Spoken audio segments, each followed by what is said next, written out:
Hey everyone, welcome to another episode of Fast Talk. I'm your host, Chris Case, and this is your source for the science of endurance performance.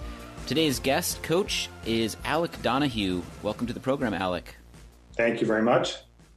Correct me if I'm wrong, but you are a longtime coach, specialized in cyclocross. You've coached some prominent names, Jeremy Powers, Stephen Hyde, Ellen Noble, probably the list goes on. Do I have that right?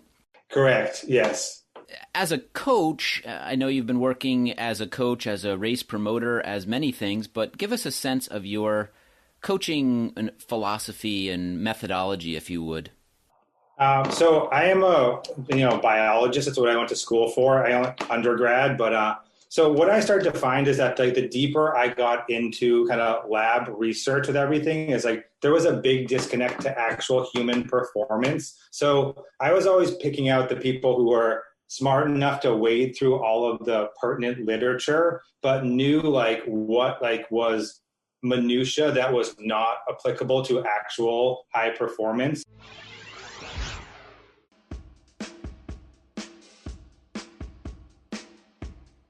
In all of sports, nutrition is one of the most confusing and controversial topics. That's because everyone has an opinion, and it's hard to tell fact from fad. Plus, what works for one person may not work for you. Now, Fast Talk Laboratories is shedding some light on the science of sports nutrition. In our new Sports Nutrition Pathway, we take a deep dive into the science and practice of sports nutrition to help you find what works for you. This pathway features experts like Dr. Asker Eukendrup, Dr. Brian Carson, Dr. Tim Noakes, Dr. John Hawley, Julie Young, and Ryan Kohler. They create a science-based framework that will show you how to think about sports nutrition in a new way. Our Sports Nutrition Pathway is the only guide you need to this complex topic. See more at fasttalklabs.com/pathways. All right, this first question comes from Brian Adkins, and he writes, given that there are three primary energy systems, one being the ATP PC system for very short efforts, two being that anaerobic glycolysis, and three being the aerobic system. And he continues, now we know that all three are typically being utilized just in varying proportions. I'm wondering if we, cyclists, have been underserved with this 7-zone Coggan model, which has 7 zones, and I'll read them to you. 1, active recovery. 2, endurance. 3, tempo. 4, lactate threshold. 5, VO2 max. 6, anaerobic capacity. 7, neuromuscular. It seems to me that neuromuscular makes sense as a proxy for that ATP PC system, but it seems that as we progress from zone 1 through zone 6, we're just increasing the proportion of anaerobic glycolysis in more of a fader manner, fader being in quotes, as opposed to a light switch manner, meaning off-on. The polarized training idea resonates well with me, and I enjoy that type of training. So I'm trying to think through the ramifications of various interval durations for power that are above threshold. The distinction between zones 5 and 6 seems a little silly. Aren't both emphasizing anaerobic glycolysis quite a bit, with more emphasis from higher wattage? Are the actual adaptations resulting from a 4x8 minute at 108% of FTP really that different from a 3 or 4 or even 1.5 minute at 125% of FTP? I haven't found much science on it. He finally says, it seems reasonable that central adaptations may relate to durations of a certain heart rate.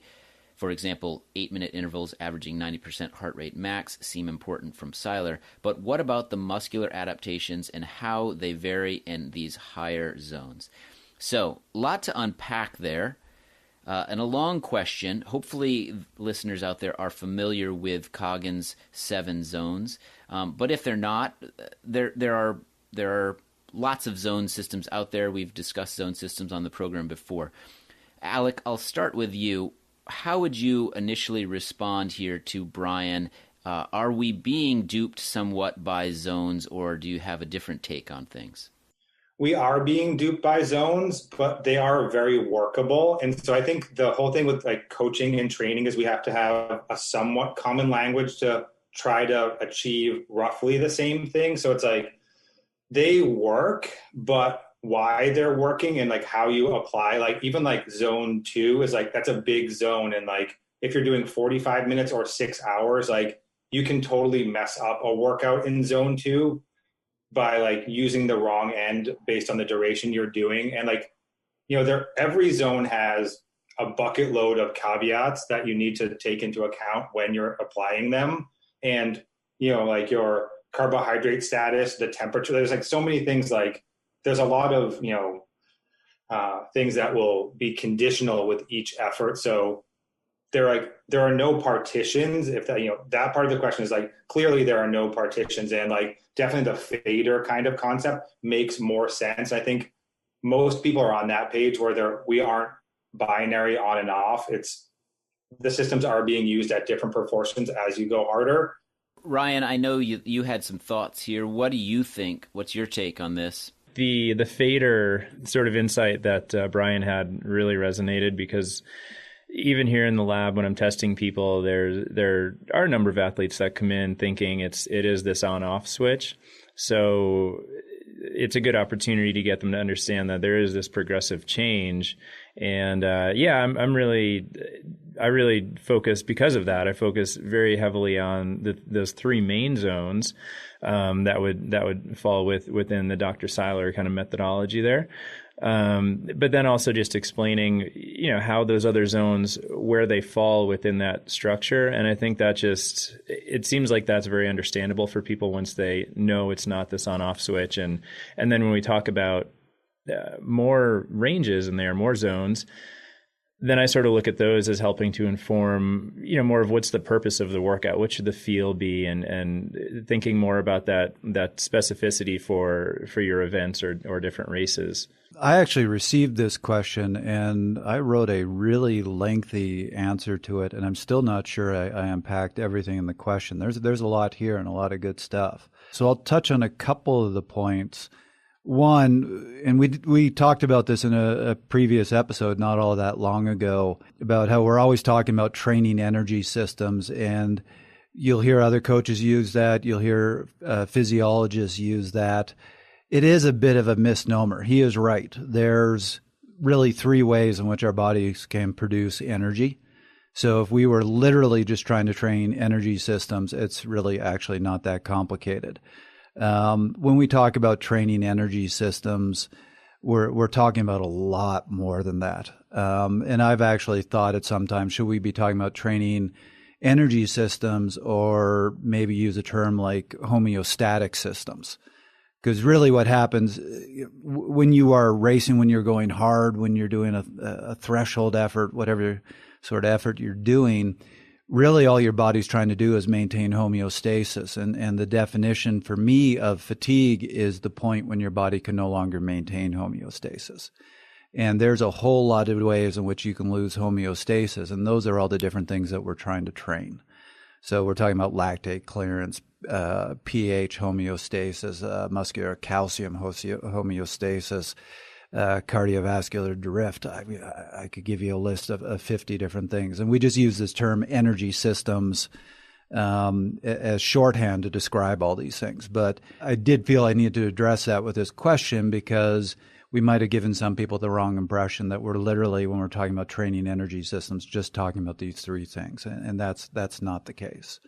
Loved what both of you just said about this, because I fully agree. I actually don't use the term zones. I use ranges, because I hate that notion of, well, when you go from zone 4 to zone 5, even though you've only increased 5 watts, you're now training in completely different systems. Just not the case. We're not that precise.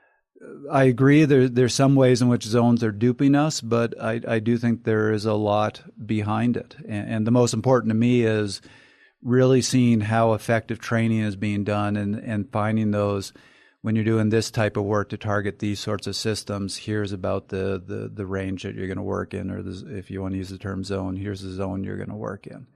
And I don't try to get too caught up in what's the names of those different ranges or zones.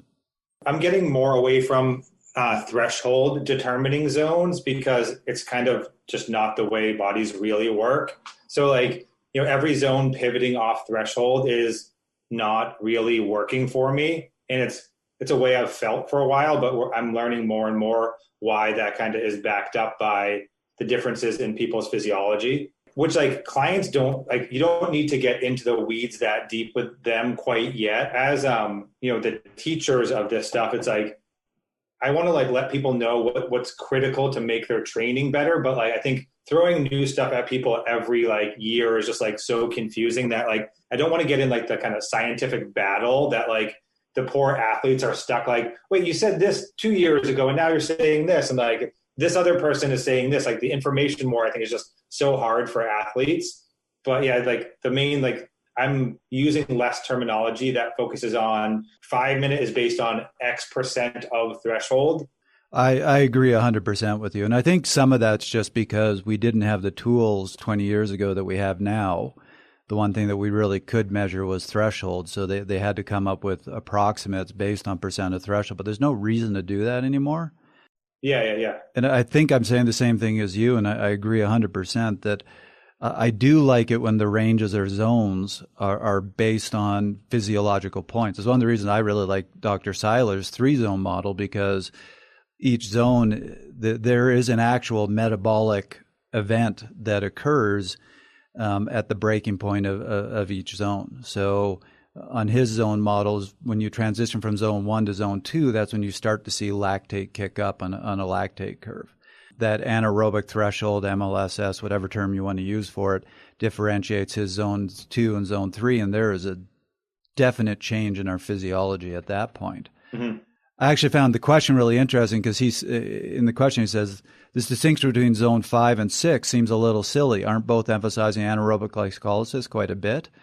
So zone 5 is VO2 max, zone 6 is anaerobic capacity in the Coggins model.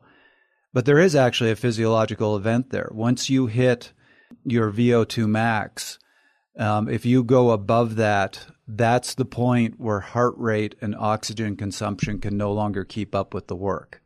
So there actually is a physiological event that differentiates zone 5 and zone 6. And for zone 5, I use up to 40% over threshold. And so I think there's a very big difference between, I'd say like the 8% to 25% is pretty minimal. But like if you're looking at 8% versus 45% over threshold, that is noticeably different. And like the rate of lactate production and kind of, focusing more on buffering combustion and shuttling capacity is stuff that is like has very important applications in certain events, but completely unuseful in other events. So I think there is a lot of nuance in that 5 to 6 range, but it's not always applicable for every athlete. Agreed. And the one thing I do agree with fully here is whether you're in zone 5 or zone 6, you're not going to be going for very long, and it's going to really hurt. Correct. One last thing I wanted to bring up about this, and this is actually was the focus of my answer, is, and this is where I do think you're getting duped if you take this approach, is to think, well, I want to train a particular energy system, so what zone do I need to be in? Pick that zone, and that's all you focus on. That's a mistake. So when you are designing your work, there are a lot of other factors. What's the duration? What's the rest length? What are your repetitions? What cadence are you doing?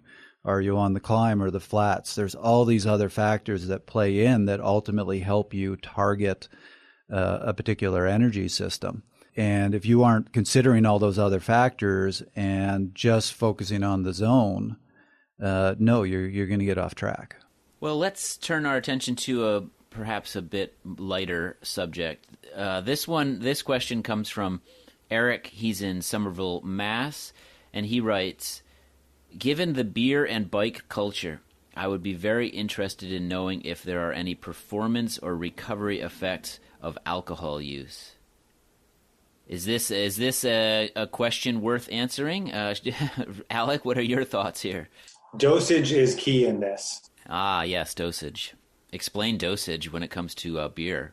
Well, I feel like if someone's having a beer or a couple of beers, 1 or 2 nights a week, that's like, there's no real downside to that. And if that is something that brings them together with friends or they really enjoy things, we don't need to be into the business of deprivation. And so I think responsible consumption of pretty much anything that you want to eat or drink is reasonable and is not going to ruin your season. So, I don't think beer is like helping anybody recover. Although I've had athletes that like weren't amped to do programs that didn't include a little bit of reasonable consumption. And so I think, it's something where it's like, it can add a lot of psychological stress if we're like depriving people of things unnecessarily. So I think it's kind of doesn't really matter in my mind, but when people that drink a little bit more, when they cut back, I often see 5 to 8 pounds come off that athlete and their recovery does get better. So experientially, that's what I have seen. But I think, the occasional beer is like not bad at all. And it's good to have friends. This is very true. No, I like how you took what, could be dismissed as a pretty silly question and turned it into very thoughtful answers. Trevor, Ryan, do you have other opinions here? I'm going to ask the cyclist that doesn't drink beer or coffee, like the two of us person. Yeah, right. Yeah, I mean, I agree with Alec there. It's I think that social benefit is really the key consideration there, and I'm mostly mountain bike, and I feel like beer is a pretty big component of the post mountain bike rides or races. So, and I think it all comes back to that. Keep it low to moderate, and you're probably fine. It's not something I encourage or try to dissuade people from, and unless they're maybe getting a little too wild after the race. But yeah, moderation. That's what I always fall back to with this one. Yeah, I think the other thing to watch out for is that like within 3 hours of bedtime, it really tends to interrupt sleep. So I think if you're going, you don't want to have beer right before bed with, so that's because we do see that with HRV and, kind of people's experience with sleeping is like, you tend to fall asleep quickly, but the quality of sleep is noticeably diminished. So giving yourself a little bit of time to kind of like metabolize the alcohol and get back into a normal, rhythm. It's good to give yourself that window before bed. I was actually shocked when I got a Whoop strap. So I rarely drink. I have maybe 4 beers a year. But when I got a Whoop strap and had my first beer after getting the Whoop strap and saw my sleep the next night, it was extraordinary, the difference. Like there was no deep sleep. It was all light sleep or awake. And I've heard other people say the same sort of thing, that drinking a little bit can just absolutely tank your recovery score. Not that I'm saying focus on the recovery score, but it was quite shocking to actually see the graph of how different my sleep was, even just after one beer.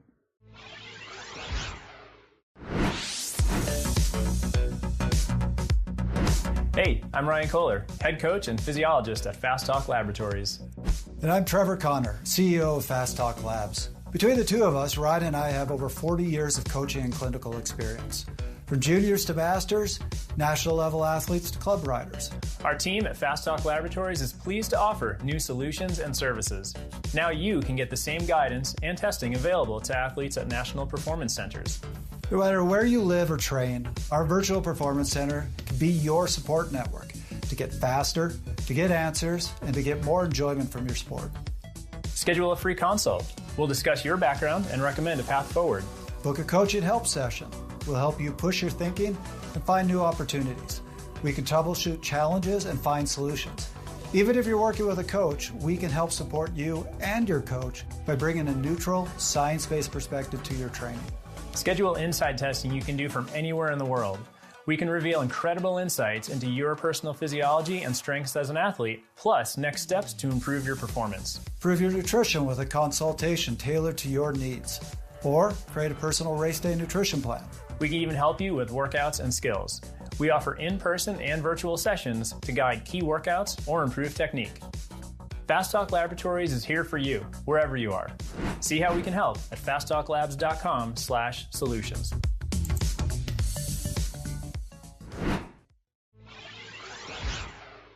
Well, let's turn our attention a bit to cyclocross. What I would say is Alec's specialty. Maybe he would disagree, but I know he's has a love for it, and it's that time of year when people are transitioning to cyclocross. Maybe they've been racing on the road or the mountain, and they want to transition into cyclocross, or maybe they don't race except for cyclocross. So we'll touch upon all of that. But we have a specific question here. It comes from Colin. He's in Colorado.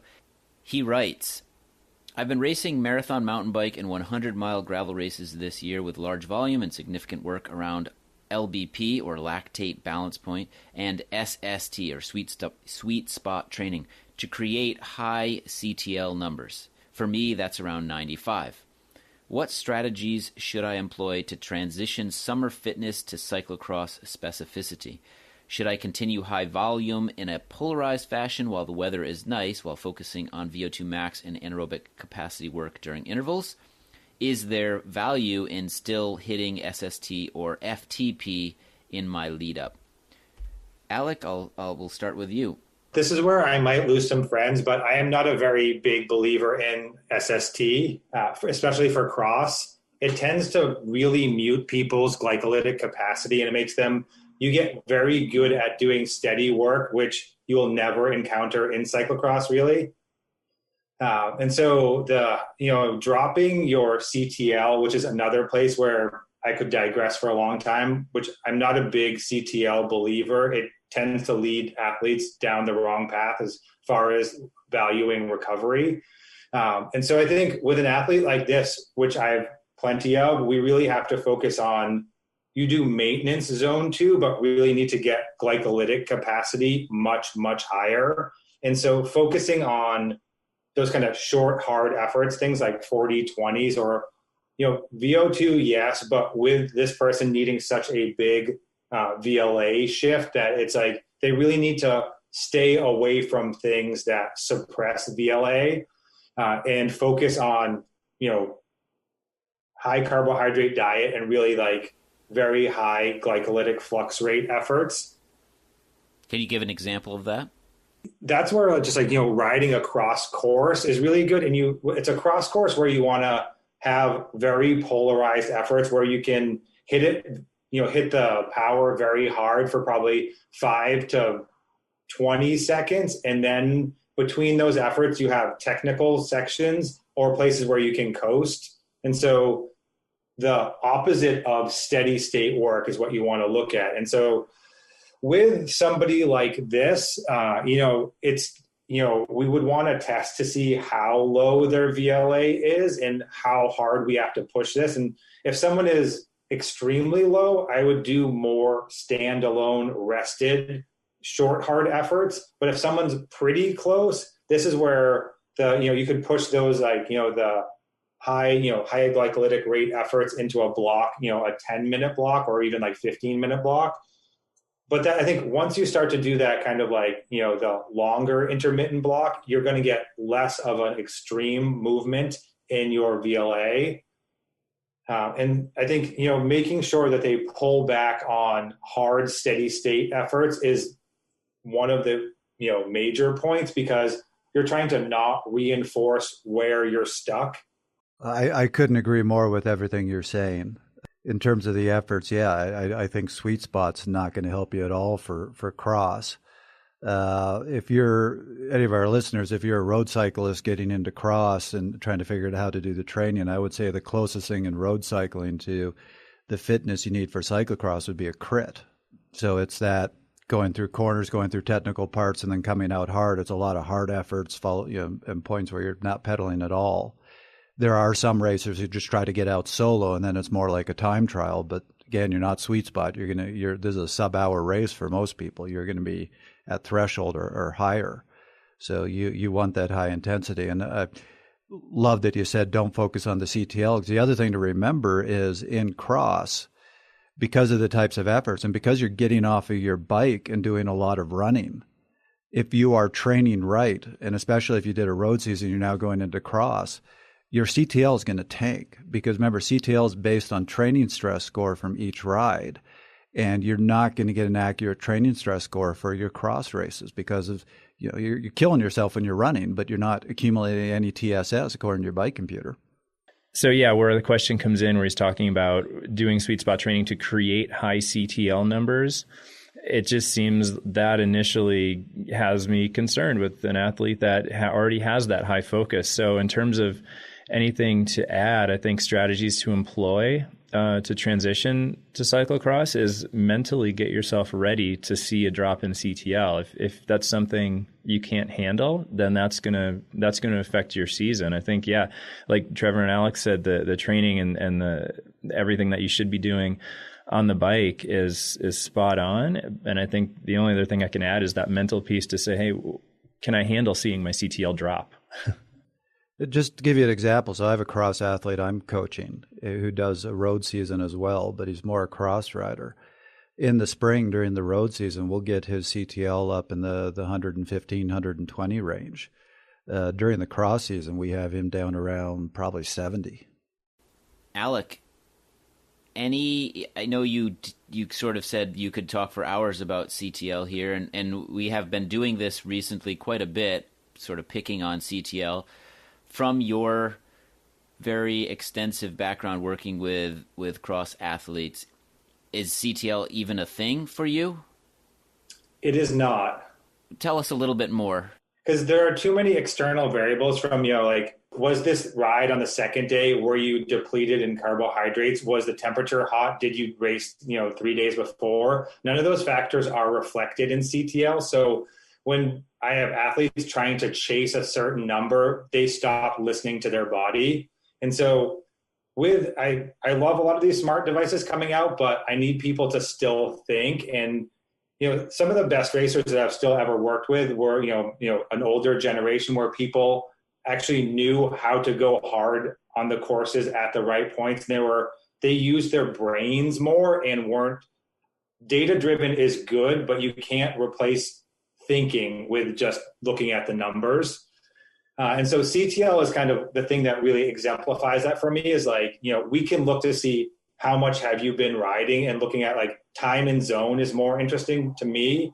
But focusing on keeping that number up is the number one way I see people are like, I'm just going to go a little bit harder today, a little bit longer. I'm not going to take that day off because it's going to hurt my CTL. And like once you get people to take those extra days off here and there, they bounce back from their low points so much faster. Like once they lose that trap of like chasing the number, they value recovery and listen to how their body is primed or not primed for training, which is more important than any kind of CTL number you'll ever give yourself.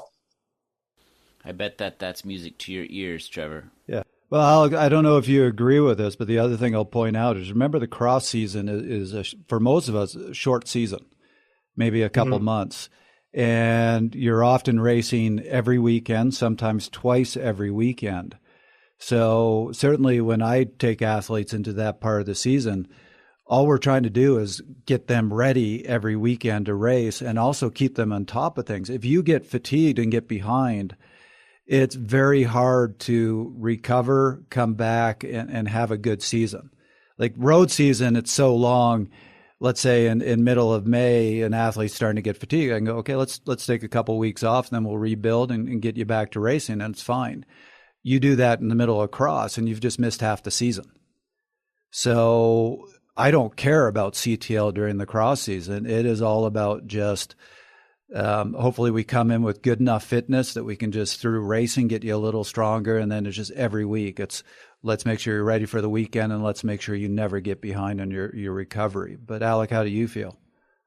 Yeah, so I think that, the concept of CTL has merit as far as like, I need to know if people's aerobic conditioning is still at a high level, which we lose that very quickly during cross, because if you're racing twice on the weekend and then kind of cooked on Monday and Tuesday, you aren't doing very much training. And that's where I will lean more towards, we don't want to race more than 3 weekends in a month. And many athletes don't have the fitness kind of bank account to race twice a weekend, 3 weekends in a row. They need to work on that zone too. So like we do need to have a certain ratio of zone 2 to races, I think even in like a 3-month season. So there is like, you do need to do accounting for that kind of chronic training load, but it doesn't often show up in that number. Excellent. Well, let's continue with the cyclocross theme, but get into a bit more of the technical side of things.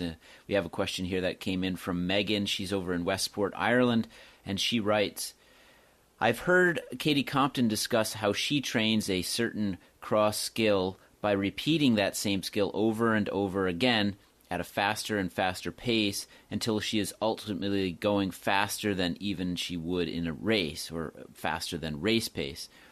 Is this a sound approach for amateurs as well? What other pro tips do you have for mastering cross skills, particularly ones that involve quickness at race speeds? Alec, again, I'll turn to you first since you have so much experience with the cross side of things. So on this one, I would say this is the only way to do it. It's, kind of free riding and seeing new terrain all the time. You don't workshop anything, so Katie's obviously the gold standard in cyclocross and a brilliant handler. Like watching her race at, was Hartford Nationals, when it was like icy frozen ruts, and like it looked like she was riding on a bike path while like everybody else's bikes were exploding here and there. Like it's just, she's such a brilliant technical rider. And I think this kind of training where if you have a small loop, you want to hit the same corner 50 times and like try weighting the front end more, try weighting the rear end more, try with less pressure, try with a shorter stem. Like, so until you workshop all the variables in, just a few conditions, you're not really training your technical skills. You're just kind of like free riding and having fun. So I think this method of having a training area where you're hitting the same features over and over again and pushing the speed up as you learn how to get more performance out of your equipment and your technique, that is the way to do it. Obviously, Katie's right. That's very interesting to hear, and not surprising whatsoever. Ryan, Trevor, you guys have anything to add there? Yeah, I think one, the repetition, just the volume is that crucial piece. But then I do like the progression from slower speeds to faster, and just pulling from, teaching skills on mostly a mountain bike and some on the road. One of the things that I see is that if there are movement deficits, we can usually identify them pretty easily at slow speeds, because as we go faster and faster, then we mask those. So I do a lot with juniors on the mountain bike, and their tendency is to really just go fast and have fun riding their bikes. But so I found myself always trying to slow them down, and it's almost a bit like the zone 2 or LSD type of riding that we do for training, where we just need to say, hey, do a lot of volume at this slower speed and get comfortable with this, because we can identify movement deficiencies and really work on them at slow speeds, and then transition you up to those faster speeds. So the thing I'll add, fully agree with everything Alec was saying and Ryan saying. Skills are critical in cross. You can have a giant engine. I've proved this. You can have a giant engine, and if you don't have the skills, you're going nowhere. And to give you my embarrassing example, when I was coaching the CSU cycling team, on a bet I agreed to enter a UCI cross race and had never raced cross before, and they had dropped me before I'd crossed the start line. And then it was a very embarrassing 20 minutes before I put my tail between my legs and pulled out of the race. So skills are absolutely critical.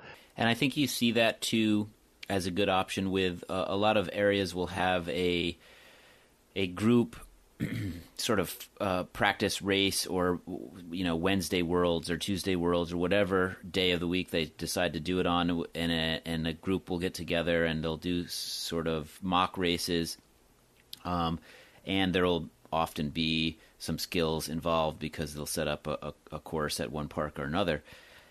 The problem I think that people can run into there is those mock races are just that, and people will tend to try to race and focus less on the skills because they're not repeating the same sections that often, or they're not, as Alec says, workshopping that and sort of picking it apart and really dialing it in a single element or section. they're more focused on racing. And so that would just be my caution, is if you go out there and you are not the most skilled rider, there's probably less benefit for you on at least some weeks taking a step back and saying, I'm not going to try to race and win or beat more people than I did last week. I'm actually going to focus on the technical side of things. You're going to get the intensity, you're going to get the technical aspects, but you're not going to just go as fast as you can and kind of be sloppy and mask some of those errors because all you're focused on is speed. So that I see often at these training races.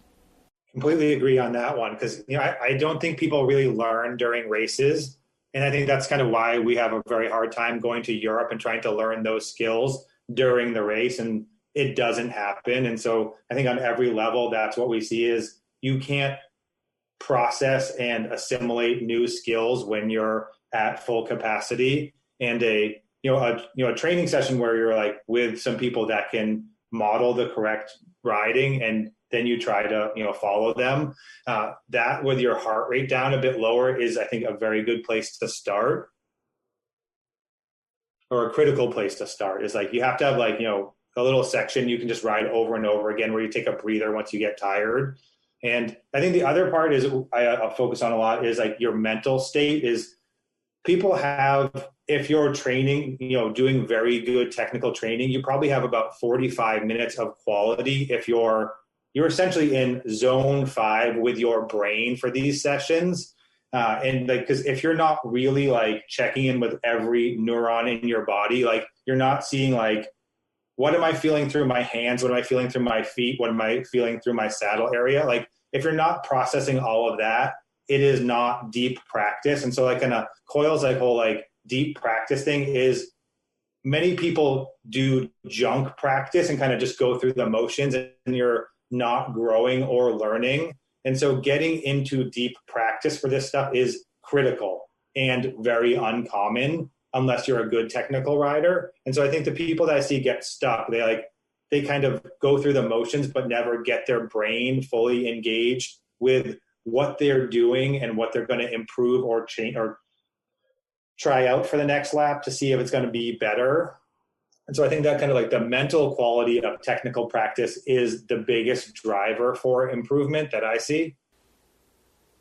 Yeah, and I think it's also worth noting that when Katie refers to these types of sessions, and she repeats them over and over again at a faster and faster pace, she's very much not talking about 5 repetitions. She's talking probably closer to hundreds. It's not 1 through 5 and 1 is slow and 2 is a little faster and 5 is faster than race pace. It doesn't slide up the scale that fast. We're talking repeatability, repetition after repetition, and maybe over many sessions. If you're not at Katie's level already, we're talking many sessions before you're doing some of these things at race pace or beyond race pace. So you can't rush it. And like you said, Alec, getting into that deep practice rather than the superfluous sort of scratching the surface practice that a lot of people do is critical if you want to really hone these skills for every situation in a race setting. Let's be honest, it's also hard to duplicate the intensity of a race in a practice session out there, whether it's skills or an interval session. All right. Well, let's move on to another question. This one takes us out of cyclocross a bit into mapping out a week. It comes from Robert, and he writes, I typically have 10 hours per week to train. I try to spend 1 to 2 of those hours doing some strength routine work for maintenance. I tend towards a polarized model. I've been riding regularly for 8 years, so there's not a lot of, quote, unknowns in my overall capabilities. Like a lot of people, I am time crunched, especially when it comes to getting in a ride workout of longer than 1.5 hours. That said, I can probably get 2 to 3 hours of training in a day, a couple of times a week, if I work out before and after work. So those would be 2-a-day sessions. So within a week, I try to get in the following: 2 hours maintenance or weights, 6 hours in Seiler's Zone 1, 2 hours in Seiler's Zone 3, 1 day off, 1 day totaling 3 hours in a 2-a-day type scenario, 2 days he gets 2 hours total, again, in a 2-a-day type scenario, and 3 days he'll do 1 hour. What's the best way to plan this for maximal adaptive response? And how do 2-a-days affect adaptive response with different kinds of stimuli? Again, a somewhat complicated scenario maybe, or typical scenario. I think this is probably a fairly common scenario. Is Robert here, is he doing things well? Does he have a good a plan here? And back to his final two questions, what's the best way to plan for maximal adaptive response?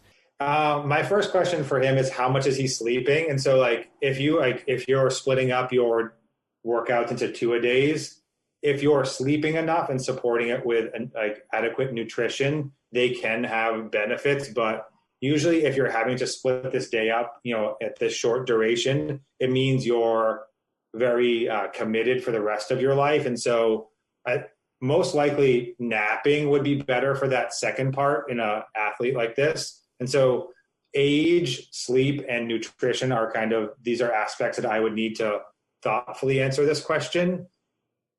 But I think in general, it looks solid, and it does look solid. Trevor, what do you have to say here? I guess since we're talking about the 2-a-days right now, we did recently do an episode on that, and then I did say I ate a little crow on that episode because I used to be very anti 2-a-days, and I'm coming more on board. But I do look at this. He has 2 days where he does 2 hours, so and that's divided between twice a day. So it's 1 hour ride, and I'm assuming in the morning and one in the afternoon. That's the one part that I look at and go, I'm not sure that's benefiting you that much because, A, a lot of that's going to be junk time. You also need to factor in, you got to get changed. You got to get on your bike. You got to get ready. I don't know if he's showering after each one, but it's actually taking up a lot more time than if he could just get the 2 hours in at some point.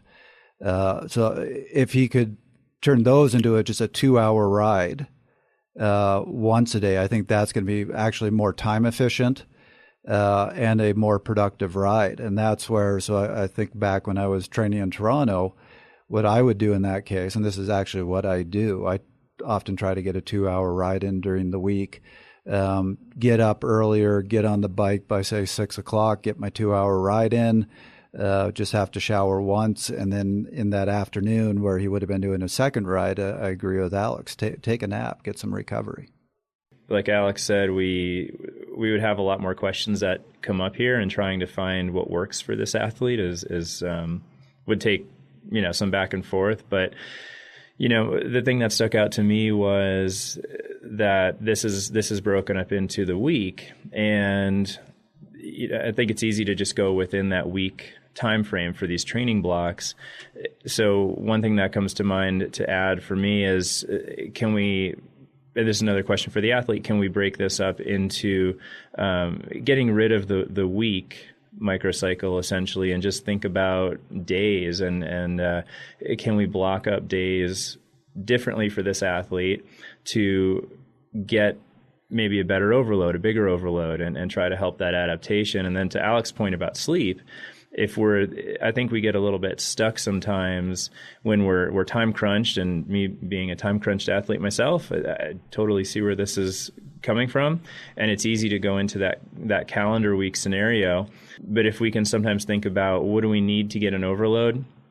And can we do that over a certain amount of days? And then, if a recovery day ends up popping in on a weekend, well, that's fine. Maybe we can focus more on sleep and recovery, and then not have to stress as much about sticking to this 7-day model in effect. So what you're suggesting is your life and work life in particular might revolve around a 7-day calendar, but your training life could be a 8, 9, 10-day cycle, which could aid in creating the overload that you need to look for or create these adaptations. Yeah, and I think I've been able to work with a number of firefighters over the years, and I think their schedule is a great example where they have some kind of schedule of maybe 3 days on, 3 days off, 4 days on, 4 days off.